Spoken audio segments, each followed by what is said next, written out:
नमस्कार दर्शकों, आप सभी का स्वागत है नवभारत न्यूज 24/7 में और मैं हूं आपके साथ अजयदीप सिंह बलवाल।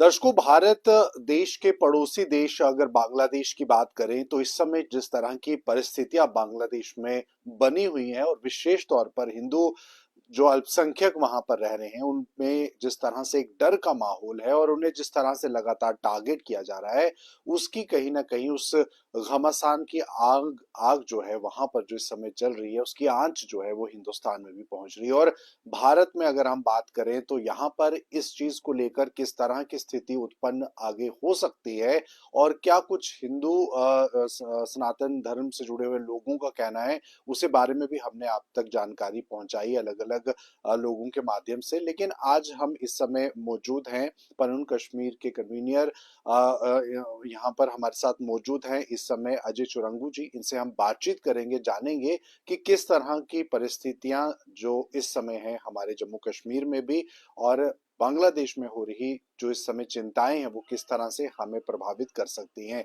आपका बहुत बहुत स्वागत है नवभारत में अजय जी। नमस्कार नमस्कार। जी, क्या कहेंगे आप इस समय इस बात को लेकर? सियासत भी हो रही है हिंदुस्तान में, वहीं हिंदुस्तान की जो सनातन धर्म से जुड़े लोग हैं या शिवसेना की अगर बात करें या बजरंग दल की बात करें तो इस बात को लेकर वो आवाज उठा रहे हैं कि जो कुछ भी हो रहा है बांग्लादेश में अल्पसंख्यक हिंदुओं के साथ वो नहीं होना चाहिए। आप भी एक ऐसी कम्युनिटी से आते हैं जो कहीं ना कहीं श्रीनगर में अल्पसंख्यक के रूप में जानी जाती रही और आप लोगों का भी 1990 में जो है वो वहां से पलायन होता है। इस समय अगर वहां की स्थिति ऐसी है तो हिंदुस्तान की स्थिति को आप किस तरह से देखते हैं? आने वाले समय में इसका क्या असर हो सकता है, क्योंकि जम्मू कश्मीर में राजनीति भी इस पर जो है काफी गर्मा रही है। देखिए, जो बांग्लादेश में हाल ही में घटनाएं हुई हैं, ये घटनाएं अपने आप में भारत सरकार के सामने एक सबसे बड़ी, जिसको आप कहिए, फॉरेन पॉलिसी चुनौती है। जी। क्योंकि हमारा बिल्कुल नेबर, हमारा ही जो अंग है, हमारे बहुत से स्टेट्स जो भारत में हैं उनसे एरिया में भी कम है और पॉपुलेशन में भी कम है। ऐसा ऐसे ये स्टेट वहाँ पे सरकार को उखाड़ दिया जाता है और डेमोक्रेटिकली इलेक्टेड गवर्नमेंट वहाँ पे जो थी उसको एक किस्म से निरस्त किया जाता है। वहाँ के प्रधानमंत्री हमारे यहाँ पे शरण लेने के लिए आते हैं और साथ में उसके साथ ही जो वहाँ पे जन अभियान चलता है, वो उसका प्रमुख एक टारगेट हिंदू रहता है। अब जहाँ तक हिंदू जाति विध्वंस की बात है, ये बांग्लादेश में रह रहे हिंदू की परिस्थिति बहुत समय से थी। मैं तो कहता हूँ 47 के बाद एक, जिसको कहते हैं इंसीडियस, या एक आहिस्ता आहिस्ता से एक जिनोसाइड की प्रक्रिया वहां पे चल रही थी और वो कभी बंद नहीं हुई। 71 वॉर के टाइम इसने एक उफान पकड़ा और 71 वॉर के टाइम जो मेजर वहां पे आघात हुआ उस वक्त भी, जिसको वो बांग्लादेश कहते हैं, बांग्लादेशी लोग कहते हैं कि हमारा फ्रीडम स्ट्रगल का टाइम था या हमारी आज़ादी की लड़ाई थी, तो दूसरी आज़ादी की लड़ाई थी। तो उस वक्त जो ये लोग थे, इन हिंदुओं को फिर से टारगेट किया गया। और उसके बाद भी 71 वार में बांग्लादेश बनने के बाद, उससे पहले तो ईस्ट पाकिस्तान था, उसके बनने के बाद भी ये कम नहीं हुआ। अब इस वक्त इसने फिर से एक उफान पकड़ा है और ये तो एक कंसर्न है। क्योंकि देखिए, अंतोगत्वा दुनिया में जहाँ कहीं भी हिंदू रहता है, अगर उसके साथ परसिक्यूशन और जाति विध्वंस की घटनाएं घटती हैं तो वो उससे अलग नहीं रह सकता। अभी हिंदुस्तान में आप क्या देख रहे हैं, क्योंकि यहाँ पर इस पे सियासत हो रही है। यहाँ पर अगर हम बात करें कांग्रेस का या अन्य दलों का, जम्मू कश्मीर में भी ऐसे कई दल हैं जो कह रहे हैं कि प्रधानमंत्री को इस बारे में आगे आना चाहिए, इस बात में जो है संसद में बातचीत होनी चाहिए, इस बारे में कोई इस तरह का डेलीगेशन जो है बांग्लादेश जाए जहाँ कि वहाँ के हिंदुओं को ये सहानुभूति हो कि नहीं, हिंदुस्तान के भी हिंदू भाई उनके साथ हैं। आपको लगता है कि केंद्र सरकार इसमें काफी ज्यादा रुचि दिखा रही है इस मुद्दे को लेकर? देखिए, मुझे भी लगता है कि भारत सरकार जहां तक हिंदुओं के प्रोसिक्यूशन, चाहे भारत के भीतर या भारत के बाहर, जिसको मैं जिनोसाइडल एट्रिशन बोलता हूं, उसके बारे में अभी भारत सरकार की कोई पॉलिसी नहीं है। एक बात अच्छी है कि इस वक्त अक्रॉस द स्पेक्ट्रम एक सेंसिटिविटी दिखाई जा रही है बांग्लादेश के हिंदुओं की प्लाइट को लेके, हमारे भारत के राज्य वेस्ट बंगाल से लेके पूरे देश में। तो ये बात है, ये सेंसिटिविटी दिखाना एक मानवता के लिए भी बहुत अच्छी बात है और हिंदुओं के लिए भी एक बहुत अच्छी बात है। भारत सरकार की एक प्रॉब्लम रही है बहुत 47 से ही, इसने जो हिंदुओं का प्रोसिक्यूशन होता रहा पाकिस्तान में, विश्व के किसी भी भाग में, और खास तौर से जम्मू कश्मीर में जो एक मुस्लिम मेजॉरिटी एरिया जो भारत के साथ था, इसकी अनदेखी की, एक डिनायल ऑफ जिनोसाइड की प्रक्रिया एक पॉलिसी के रूप में अडॉप्ट की। वो डिनायल ऑफ जिनोसाइड की प्रक्रिया अभी चल रही है। अगर भारत सरकार अपनी धरती पे जो हिंदुओं के साथ जिनोसाइड हुआ है उसके लिए अगर उसकी कोई पॉलिसी नहीं है, तो बांग्लादेश तो आप कहिए फॉर्मली हमारे देश का हिस्सा नहीं है, हमारी देश की संस्कृति का ही हिस्सा रहा है, लेकिन हमारे देश का, जिसको आपके राजनीतिक स्तर पे हमारा हिस्सा नहीं है, तो वहां उसके लिए वो क्या स्टैंड ले सकती है। मैं समझता हूं कि भारत सरकार को सबसे पहले अपनी पॉलिसी एम्बिग्यूटी को छोड़ना चाहिए, क्योंकि जो बांग्लादेश में हुआ वो बांग्लादेश का आंतरिक मसला नहीं है। वो आंतरिक समस्या इसलिए नहीं है बांग्लादेश की क्योंकि बांग्लादेश के करोड़ों नागरिक यहाँ पे इलीगल इमिग्रेंट्स लेके अंदर आ गए हैं और यहाँ पे एक बहुत बड़ी प्रॉब्लम है।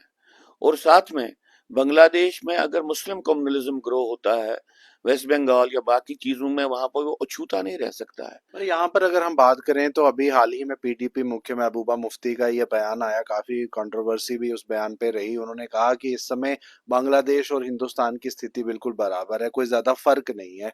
किस ओर उनका इशारा था या किस तरह से आप इस बात को देखते हैं? मैं पहली बात कर रहा हूँ उसको थोड़ा सा कंप्लीट करके इस बात को, ये आपने सही विषय उठाया है। देखिए, इसलिए चूंकि भारत सरकार जो जिनोसाइड को लेके और खास तौर से हिंदू जिनोसाइड को लेके एक पोजीशन नहीं रख रहा है बहुत समय से पहले, और एक डिनाइल की प्रोसेस को अपनी पॉलिसी बना चुका है, इसलिए इस वक्त अनिवार्य है कि भारत सरकार पब्लिकली कहे कि अब ये बांग्लादेश का आंतरिक मसला नहीं है। उनके प्रधानमंत्री यहाँ पे रह रहे हैं जो इलेक्टेड प्रधानमंत्री हैं, और हमारी परिस्थिति पे, आंतरिक परिस्थिति पे इसका असर पड़ेगा, इसलिए हम हर एक स्तर पे इस पे इंटरवीन करेंगे और खास तौर से एक एश्योरेंस दे दे बांग्लादेश के हिंदुओं को कि भाई भारत का राज्य उनकी सुरक्षा को लेके चिंतित है। देखिए, अंतर्राष्ट्रीय फोरा में भी इस बात को उठाने की आवश्यकता है, और हमने तो यहाँ तक कहा कि अगर फिजिकल इंटरवेंशन करना पड़े बांग्लादेश में, ये करने की आवश्यकता है वहां पे डेमोक्रेसी को रिस्टोर करने के लिए और वहां पे हिंदुओं के जिनोसाइड को रोकने के लिए। अगर हम श्रीलंका अपनी पीस फोर्स भेज सकते हैं तो बांग्लादेश क्यों नहीं भेज सकते? और आप देख लीजिए, हमारे पास औचित्य ज्यादा है देन मान लीजिए कोई भी मुल्क। अगर अमेरिकन मान लीजिए सीरिया में इंटरवीन करते हैं, उससे ज्यादा हमको रैशनल है इंटरवीन करने का, या अगर रशियंस यूक्रेन में जाते हैं तो उससे ज्यादा तो हमारी जवाजियत बनती है। इसलिए मैं समझता हूं कि हम आहिस्ता आहिस्ता से डायरेक्टली एक फिजिकल इंटरवेंशन के लेवल पे पहुंच गए और ये फिजिकल इंटरवेंशन करना चाहिए। एक बात। दूसरी बात, जहां तक आपने कहा महबूबा मुफ्ती की बात, देखिए महबूबा मुफ्ती की जो पार्टी रही है, जो उनके पिता रहे हैं, उनके टाइम पे ही कश्मीर घाटी में जिनोसाइड अकम्प्लिश हो गया। वहां पे पूरे हिंदू समाज को वहां से उखाड़ दिया गया, और पिछले 7-8 साल में 2 बार कश्मीर घाटी में वहां से हिंदुओं को खदेड़ा गया, 2 बार रिलीजियस क्लींजिंग कैंपेन किया गया। तो हाँ, अगर कहीं पे डर है मतलब हिंदू लोगों को सांप्रदायिक शक्तियों से, तो वो तो जम्मू कश्मीर खास तौर से कश्मीर में है और कश्मीर के हिंदुओं का है। लेकिन अब रही बात जो ये बोल रही है कि ऐसा खतरा है, तो अगर ऐसा खतरा होता तो वो हसीना वाजिद की तरह वो इस वक्त शायद पाकिस्तान में शरण लेने गई होती। वो इंडिया में ही है, इंडिया में ऐसी बातें कर रही हैं जिससे सबका दिल काउंटर बैलेंसिंग कर रही है, मॉरल इक्वलेंस ढूंढ रही है, जबकि दो परिस्थितियों में कोई मुकाबला ही नहीं है। इसलिए एक सेकुलरिज्म, एक प्लुरलिस्टिक जो एक इथॉस है, उसकी जब वो तुलना करें एक ब्लात जाति विध्वंस वाले कम्युनलिज्म के साथ, तो उनकी मानसिक परिस्थिति का भी उससे एक हमको अंदाजा आता है। जी, लेकिन यही अब नई सरकार के गठन के बाद डॉक्टर फारूक अब्दुल्ला ने ये कहा है कि कश्मीरी पंडितों के लिए उनकी बाहें जो हैं वो खुली हैं। घाटी में जो है वो स्थिति जो जैसे ही जिस तरह की अनुकूल होगी वहां पर स्वागत है पूरी तरह से। आपको लगता है महज ये बातें हैं या नई सरकार के गठन के साथ ये एक तरह का प्रयास है, एक मैसेज देने की कोशिश है खाली कि कश्मीर में सब कुछ अगर बढ़िया है तो वहां पर वेलकम है कश्मीरी पंडितों का? क्या लगता है इन बातचीत से, इन सब चीजों से? क्योंकि कश्मीरी समुदाय के लोगों की बात करें तो कहीं ना कहीं भरोसा तो नहीं जताते हैं एनसी पर या और कश्मीर सेंट्रिक पार्टीज पर। देखिए, नेशनल कॉन्फ्रेंस पार्टी जब रूल में थी 90 में, उससे पहले जो वहां पे हिंदुओं को निकालने के लिए जो अभियान बनाना है, उसका माहौल बना, वो नेशनल कॉन्फ्रेंस के टाइम पे बना, जिसको हम कहते हैं कि जिनोसाइड का जो एनवायरनमेंट बनाना है, वो एनवायरनमेंट नेशनल कॉन्फ्रेंस के टाइम पे बना। और जब एक्चुअली जिनोसाइडल फोर्सेस ने अपना काम करना शुरू किया, तो फारूक अब्दुल्ला वहां से भाग गए, वो वहां पे उस वक्त खड़ा नहीं रहे। फिर जब 96 में फारूक अब्दुल्ला पावर में आए, तो उन्होंने ऐसी बातें करना शुरू किया कि बाहें खुली हैं, अब उनको कश्मीर आना चाहिए, और एक मैसेकरों का दौर शुरू हो गया। और जहाँ पे संग्रामपुरा मैसेकर, फिर वंधामा मैसेकर, नाडी मार्ग मैसेकर, ऐसे छत्तीसगढ़पुरा में एक कॉन्टिन्यूसली जो बचे खुचे कश्मीरी हिंदू कश्मीर में रह रहे थे उन पे आघात हुए उस वक्त। और नए सिलसिले से जो भी कुछ बचा था वहां पे, उसमें से एक बहुत बड़ा सेगमेंट भाग के आ गया।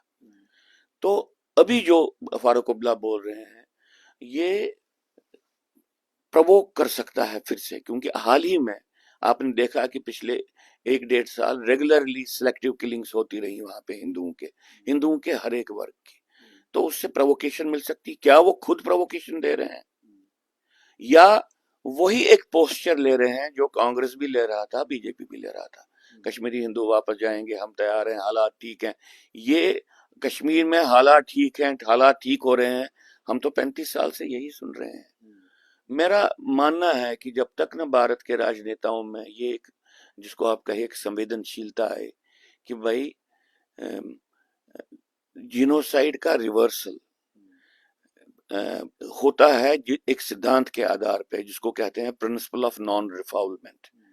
प्रिंसिपल ऑफ नॉन रिफॉल्वमेंट होता है कि भाई आप उनको वापस तब ले जाओ जब वहां पे उनके साथ फिर से वो बातें नहीं घटे जो उनके साथ घटी हैं। लेकिन अब नई सरकार ये भी कह रही है कि कश्मीर में जो पुरानी ऐतिहासिक धरोहरें, मंदिर जो थे, उनका जो है पुनर्निर्माण किया जाएगा। इस तरह के कार्य जो हैं वो किए जाएंगे। तो एक तरफ यहाँ पर वेलकम करने की बात एनसी करती है, दूसरी तरफ यहाँ पर जीवन उद्धार की भी बात कर रही है मंदिरों की। और इससे पहले भी बीजेपी ने भी ये कहा था कि इस तरह के मंदिरों की शिनाख्त की जाएगी और उनको रेनोवेट किया जाएगा। इस तरह के कदम तो कहीं ना कहीं जमीनी स्तर पर दिख रहे हैं कि वो उठाए जा रहे हैं। लेकिन घर वापसी को लेकर आपका कहने का मतलब है कि अभी भी स्थिति अनुकूल नहीं है, अभी भी टारगेट किलिंग्स चल रही हैं, अभी भी उस तरह का दौर है कि जो कि शांतिपूर्ण नहीं है। जब सरकार एक रिलीजियस क्लींजिंग की घटना को माइग्रेशन कहे और उस सिंपल एक वर्ड को रिप्लेस नहीं करना चाहिए, और उनको संज्ञा दे दे माइग्रेंट्स की, जिनके साथ जाति विध्वंस, जिनोसाइड या रिलीजियस क्लींजिंग की घटना घटी है, वो सरकार वहां पे क्या रिहेबिलिटेशन करने की उसकी प्रतिबद्धता क्या है? अब रही बात मंदिरों को रिबिल्ड करने की बात या मंदिरों को रिपेयर करने की बात, ये कोई बीजेपी ने स्पेशल काम नहीं किया है। बीजेपी से पहले भी कांग्रेस के टाइम पे ये काम हुआ था, और उसके पीछे सिर्फ इतना ही है कि जातीय विध्वंस के जो चिन्ह हैं, जो विजिबल उनकी उन बातों को छुपाया जाए। ये कोई वहां पे हिंदू रिलीजियस माइनॉरिटी को रिएस्टैब्लिश करने की प्रक्रिया नहीं है, लेकिन ये एक कॉस्मेटिक एक मेजर है जिसके माध्यम से कि उनको कुछ न करना पड़े हिंदू को स्थापित करने के लिए। उस तरह से मंदिरों को लेके ये भाजपा भी बयान दे रही थी, ये कांग्रेस भी बयान दे रही है, ये नेशनल कॉन्फ्रेंस भी ऐसा कुछ कर सकती है। देखिए, अब जहां पे लोग ही नहीं हो वहां पे उन मंदिरों का उद्धार करके आप क्या करेंगे? और हमारे पास ऐसे बहुत से एग्जाम्पल्स हैं कि 3 3 बार मंदिरों को रिपेयर किया गया और बाद में उनको ध्वस्त किया गया। तो एक छोट मामूली से भी ग्रिप अगर कमजोर हो जाए लॉ एंड ऑर्डर की, ये सारे मंदिर जिनका रिपेयर हो रहा है उनकी फिर से वही बर्तना होगी, वही उन मंदिरों को के साथ वही डिसेक्रेशन की प्रक्रिया होगी। तो ये जो ये प्रोसेस है, ये डिनायल ऑफ जिनोसाइड की प्रोसेस है।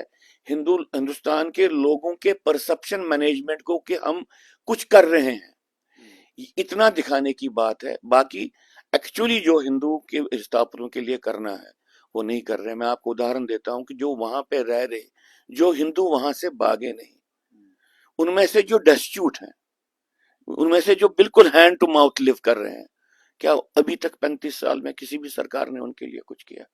जो वो एटीएम गार्ड को मारा गया, उनकी इकोनॉमिक कंडीशन सरकार ने तो बाद में मान ली कि बहुत खराब है। ऐसी क्या परिस्थिति है कि 35 साल में जो वहां पे रह रहे थे उनके लिए भी कुछ नहीं किया गया? और ये क्या बात है, आपको मैं बताऊं, कोरोना के टाइम पे बाहर से आके जो वॉलंटरी ऑर्गेनाइजेशंस ने वहां पे लोगों के खाने, ऐसे लोगों के खाने पीने के लिए उन्होंने वहां पे उस वक्त स्पेशल प्रोग्राम्स किए, सरकार की तरफ से कोई इनिशिएटिव था नहीं। तो ये दिखावे की बात चल रही है, कॉस्मेटिक एग्जिबिशन की बात चल रही है सेकुलरिज्म की। यही जम्मू कश्मीर के सेकुलरिज्म की एक बीमारी रही है कि आप अंदर से कम्युनलिज्म चलाओ और बाहर से सेकुलरिज्म की उद्घोषणा करो। वही भारत सरकार भी कर रही है और वही नेशनल कॉन्फ्रेंस करती आ रही है हमेशा से। चलिए, तो दर्शकों, ये थी खास बातचीत। और जिस तरह से इस समय परिस्थितियां बनी हुई हैं बांग्लादेश और कहीं ना कहीं वहां पर रह रहे अल्पसंख्यक हिंदुओं की, तो ये चिंताजनक जरूर है, क्योंकि अगर पड़ोसी देश में कुछ ना कुछ ऐसा हो रहा है जो कि ठीक नहीं है मानवता के लिए, उसका असर जाहिर सी बात है अपने भारत में भी जो है वो देखने को मिलेगा। लेकिन फिलहाल इस समय वहाँ की अगर हम बात करें तो जो परिस्थितियां हैं उसे लेकर यहाँ पर भी आवाज उठाई जा रही है। और किस तरह से सरकार, अब केंद्र सरकार इस पर कदम उठाएगी वो देखना होगा। लेकिन फिलहाल इस समय जो परिस्थितियां हैं वो हिंदुस्तान के भी अनुकूल नहीं है। तो ये थी खास बातचीत। इस वीडियो को लेकर अपनी राय जरूर कमेंट बॉक्स में साझा कीजिए। मुझे दीजिए इजाजत। नमस्कार।